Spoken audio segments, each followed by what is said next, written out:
토트넘은 자신의 홈 경기장에서 런던 라이벌인 첼시에게 대패를 당하며 리그 무패 행진이 끝이 났습니다. 이번 경기에서 주심인 마이클 올리버가 첼시에게 일방적으로 유리하게 판정한 경기였다며 많은 조롱과 분통을 터뜨리고 있는 상황입니다. 하지만 반면 지난 리버풀과의 경기에서 명백한 오심으로 승리했을 때에는 리버풀 팬들을 조롱하던 토트넘이라 팬들이 이번엔 이중적인 태도를 보였는데, 이때를 비판하는 입장과 지금의 상황이 대립하고 있는 것도 사실입니다. 경기가 끝나고 여러 축구 전문가들은 경기 장면을 다시 검토하면서 심판진들이 편파 판정을 했다는 명백한 증거들을 내놓았고, 이러한 심판의 판정 오류를 지적하여 많은 팬들 사이에서 호응을 받고 있습니다. 특히 판정 논란의 시작인 전반전 손흥민의 골이 오프사이드로 판정된 것은 이 경기의 가장 큰 오심이라고 말하고 있죠. 두 번째는 전반 18분 우도기가 스털링에게 태클을 하는 장면을 꼽았는데요.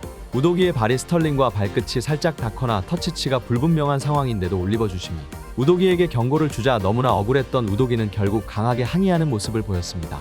이 장면에서 대부분의 축구 전문가들은 우도기의 발바닥이 보이긴 했지만, 만약 이때 우도기의 태클로 스털링에게 부상을 입힌 상황이 발생했고 이로 인해 결정적 찬스가 막힘이 생겼다면 지금 주심의 판단이 맞지만 우도기는 경고 카드를 받을 정도가 아닌 말로 주의할 정도였다는 의견입니다.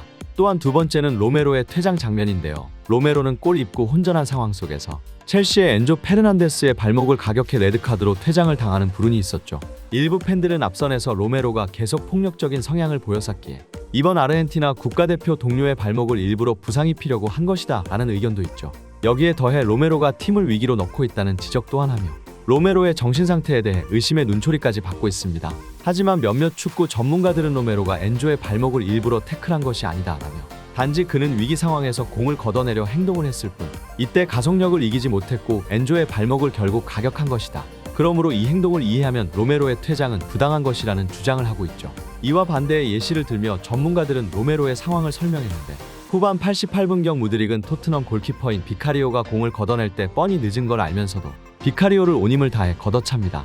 이런 무드릭의 행위야말로 의도적이었고 결론은 심한 부상을 몰고 왔기에 이 경우야말로 다이렉트 퇴장감의 예시였다라고 말했죠. 이 외에도 이번 경기에서 스털링은 많은 문제를 낳았는데 그중 과도한 다이빙도 경고를 받았어야 한다는 의견이 다수 존재합니다. 스털링이 박스 안쪽에서 공을 몰고 가는데 판더펜이 그 공을 제지하려는데 발이 닿지 않았고, 이때 스털링과 판더펜은 일체 접촉이 없었는데 이유 없이 쓰러지는 모습이 포착되었죠. 이때 또한 스털링은 경고를 받아 마땅하다는 주장입니다. 하지만 가장 심각했던 건 전반에 주심은 리스 제임스의 깡패 축구를 묵인했고 VAR을 본 심판들과 올리버 주심이 과도한 편파 판정을 내렸다는 것이 맞다는 주장이죠. 몇몇 축구 전문가들은 헤더 경합을 하면서 팔을 어깨 높이로만 들어 올리기만 해도 상대가 얼굴을 큰 부상을 입을 수 있기에 이때 고의성이 항상 논란이 되곤 합니다. 하지만 이때 수비수들은 무의식적으로 팔이 올라갔을 뿐이라며 태연하게 거짓말하지만 이런 행위는 상대에게 치명상을 입힐 수 있는 위협적인 행동으로 간주되어 경고나 심한 경우는 퇴장까지 이어지죠. 앞서 우리는 경험했는데 손흥민의 안아골절이 예시로 들 수 있는데요. 이때 손흥민은 얼굴에 큰 부상을 입어 많은 것을 포기해야만 했습니다. 이날 리스 제임스가 우도기에게 팔꿈치로 얼굴을 가격했는데 직후 리스 제임스의 표정을 보면 얼굴에 억울함보다는 불안함이 느껴지죠. 하지만 이런 편파 판정 속에서 우리들이 가장 분노를 낳았던 것은 전반 12분에 손흥민이 넣은 소중한 골이 오프사이드 판정을 받아 취소된 것에 비하면 아무것도 아니라고 할 수 있습니다. 전문가들은 손흥민이 골을 넣은 직후 바로 주심이 휘슬이 울렸고 VAR실에서 정지 화면으로 손흥민의 오프사이드를 정밀 판독했는데, 하지만 그 각도의 화면으로는 판독을 불가능해 반대쪽 카메라로 판독을 진행했죠. 그런데 반대편 카메라는 거리가 멀어 손흥민이 얼마나 앞서 있는지 확인할 수 없기에 VAR 판독 또한 불가능한 상황이었대요. 이런 상황에는 원심을 유지한다는 원칙에 따라 오프사이드 판정이 그대로 유지됐습니다.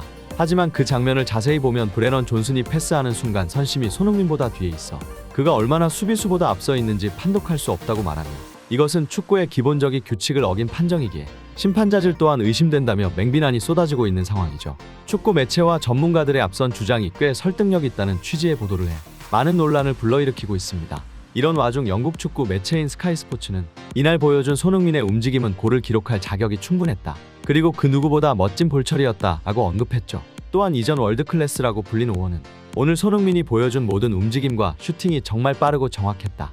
그리고 그가 넣은 골은 내가 최근 본 골 중 가장 멋진 골이었다 라며 극찬했습니다. 이날 경기를 관람한 축구 팬들은 주심이 있는 이유를 꼬집으며 주심 또한 사람이기에 실수가 한두 번은 용인될 수 있다. 하지만 한 경기에서 5개 이상의 오심이 나왔으며 특히 오프사이드 선언이 된 손흥민의 골은 VAR 카메라로 판독 불가인데다 선심도 뒤쪽에서 판정을 해 수비수를 손흥민이 앞섰다는 어떠한 증거도 나오지 않았는데 이를 강압적으로 오프사이드로 판정 내렸다는 것은 주심이 손흥민에 대한 인종차별에 가까운 행동이라 보고 있죠.